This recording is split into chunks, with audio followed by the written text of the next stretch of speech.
Today's video topic is why you should watch Tokyo Revengers. Oh boy, where do I start? This show slash manga is just goated. It literally is just goated. Now, if you are on the fence, like, oh man, starting a new anime is so much work, I understand that. There have been like at least 15 different anime, and I'm like, oh yeah, I'm gonna watch it. I'm gonna watch Demon Slayer. I'm gonna watch what's that one called? Future Diary. I'm gonna watch Black Clover, not Black Clover, but Black Lagoon. Even though I own the Blu-ray, but I just never got the time to watch it, and all this other stuff. I'm gonna, get caught up with Fire Force, even though I'm still in the middle of season 1.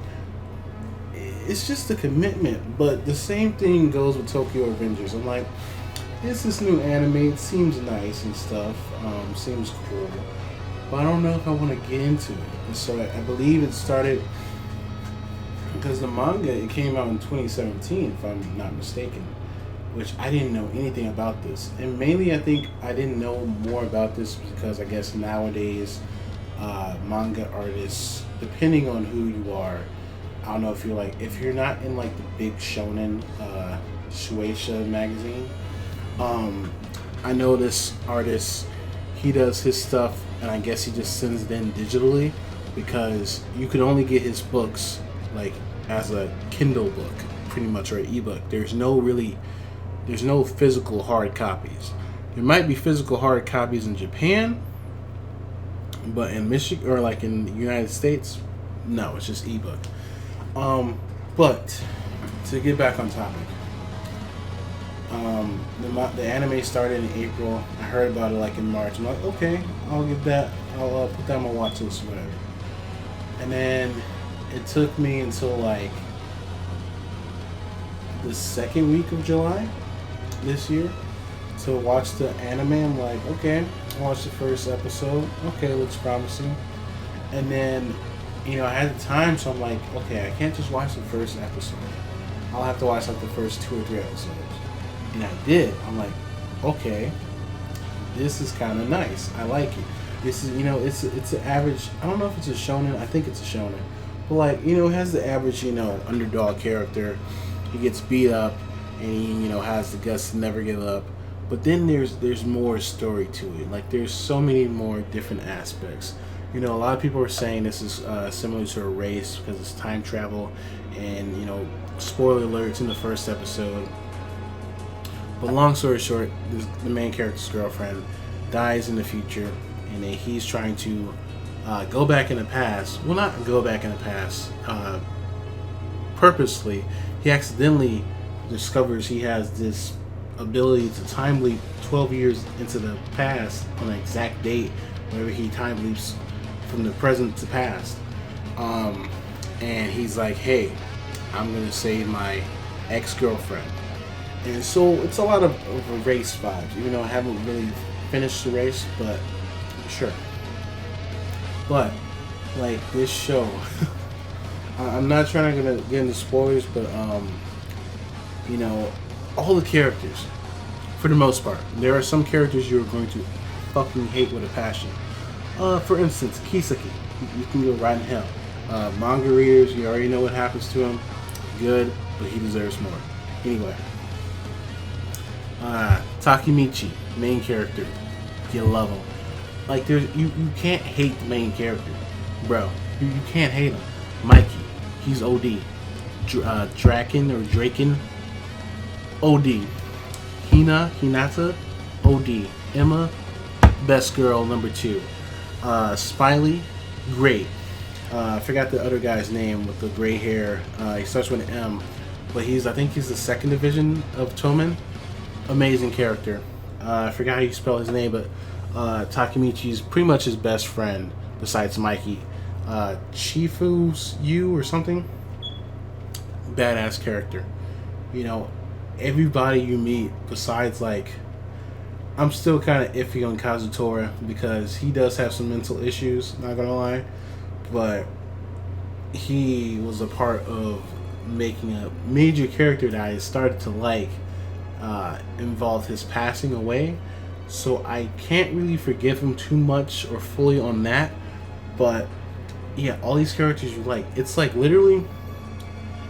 Okay, if you guys have seen the movie Jimmy Neutron Boy Genius, not the TV show, but the movie where Jimmy pretty much is like, hey man, I wish all of our parents were just disappeared. It's like that. The only parents you see, I believe, is Hinata's mom in a few episodes with certain circumstances happening. Her dad in a few episodes, but you probably won't see that until like the end of this season or like season 2. And then you see Mikey's grandfather. I think that's about it for as far as parents. Like, parents just don't exist. They literally don't exist in this show. It's just middle schoolers beating up other middle schoolers or beating up full ass grown adults. So yeah, picture like that movie mixed with Yu Yu Hakusho, with delinquents, and a bit of Erased and Steins Gate. It's crazy. You think it's just, one whole like simple but bland concept of, okay, main character's trying to save his girlfriend. But no, it deals with, mental illness, suicide, how people deal with grief, how people deal with grief in like a real world scenario. Now, some people deal with it differently than others. Some people go into like a darkness type of mindset and, might have some suicidal tendencies. Some people might just go batshit and crazy and have mental illnesses pop up in their brain and say, hey, I'm not blaming myself. I'm going to blame everybody else except me, because that's my coping mechanism to make sure that I don't, just my head doesn't explode. It is crazy. And then you think, everything's fine and dandy. No. Like, the thing is I love about this anime and manga, like, some anime like Naruto or like even with Dragon Ball, like different other shonen, the main hero is losing and then he, suddenly gets a boost of confidence from his friends and family, or somebody that's really important to him gets unconscious or dies, and then he just gets a dramatic power boost out of nowhere, and he somehow wins the day. No. The main character hypes himself up, gets all this confidence from his superiors and his friends, and like in the first few episodes, he tries to like fight these guys, and being punks and delinquents, they don't play fair. He tries to go for a punch, the guy stabs him right in the freaking like hand. Like, it's crazy. And then another thing I like about it is that, like I said, the main character, he's going to get beat up a lot. But the main thing that is so good about him is his perseverance to never give up. Now you can be like, okay, Naruto has the same thing. But with Naruto, it's a little different. He has similar traits of that, but then all of a sudden, okay, Nine-Tails chakra leaks out, or somehow he has gone through training to control Nine-Tails, and now he's more powerful. He has Sage Jutsu. He has these supernatural powers in his own universe that, just one-shots the enemy or makes it on an even playing field. Takemichi, this is the real world.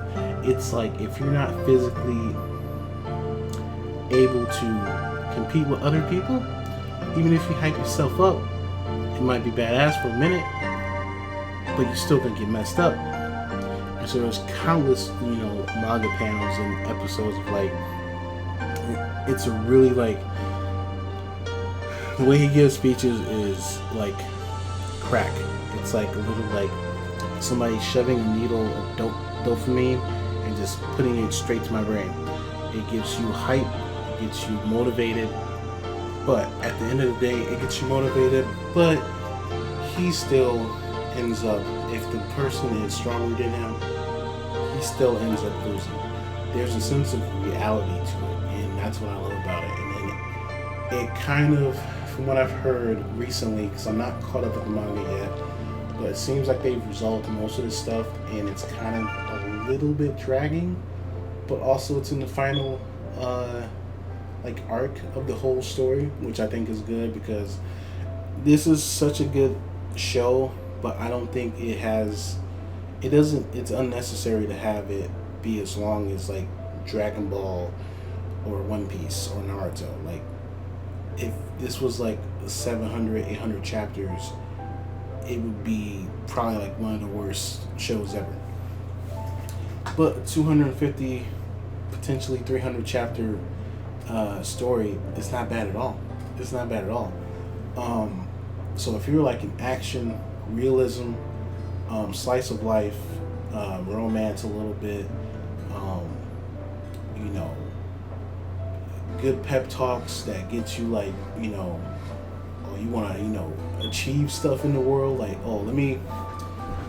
okay, I feel motivated, let me, you know, do something successful in my life, let me go to the gym, let me, you know, get them gains, I feel this motivation, this determination inside me, I strongly suggest you watch this anime. And then it's gonna be, I think it stops at like episode 24 or something, and then it's coming back for season 2 hopefully in the late spring next year, so probably like March or April. So I've become addicted to this show because I binged it like the first 3 episodes probably like in 2 days, and then I couldn't wait any longer. I had to read the manga. And if you haven't, get Crunchyroll Premium. Watch it when it comes out as well. I don't really support you guys like going through other sources, I would say, to watch the episodes. But if you want to do that and save some money, that is your choice. But this is definitely a show that I would like promote legally, because it's so good. You know, it has multiple layers in each arc, and it always focuses on a character more deeply than you would think. Yeah, the last 3 days I've pretty much almost caught up to the whole manga. I'm like on like 75% on the way of being caught up. It's truly a masterpiece. I wish I would have heard about this manga somehow sooner, but I don't think it got popularized enough until the trailers and teasers for the anime came out, I think last year. So yeah, Tokyo Revengers, it's on Crunchyroll. I think that's the only legal streaming service it's on right now, unfortunately. Maybe, yeah, Crunchyroll and Verve, because Verve is part of Crunchyroll basically. But yes, watch it, read it, and I promise you guys will not regret it. Stay tuned for the next video. Peace out.